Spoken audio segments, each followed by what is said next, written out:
What if the greatest act of rebellion in history wasn't a riot, but a handshake? In 1914, millions were told to hate. They were told the men in the opposite trench were monsters. But for one night, the world stood still, and the common soldier proved that peace is our natural state, and war is a lie manufactured by the powerful.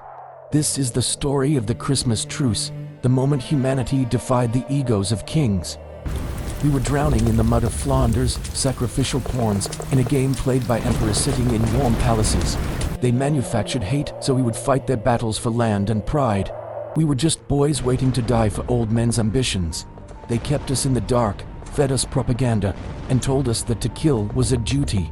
But they forgot one thing: you cannot kill the soul of a man who recognizes himself in his enemy.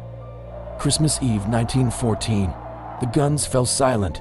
Then, drifting across the frozen scars of no man's land, came a sound impossible to believe. Singing Stille Nacht. It wasn't the chant of monsters, it was the same hymn we sang at home. One man stood up without a rifle, then another. We met in that wasteland of barbed wire. We didn't see barbarians, we saw tired men shivering in gray wool instead of khaki. In that moment, the propaganda dissolved into the freezing air. We swapped tobacco for sausage. We showed each other photos of our wives and mothers.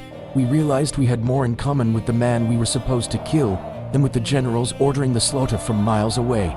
We even buried our dead together, side by side, German and British, bowing our heads in joint prayer. We reclaimed the battlefield for humanity. For a few hours, the ego of the elite lost its grip on the world. But peace is a threat to those who profit from war. The High Command called it treason. They ordered the artillery to restart the murder, forcing us back into our holes. The war raged for 4 more years, killing millions for inches of dirt. But 1914 proved that hatred is taught, but peace is chosen.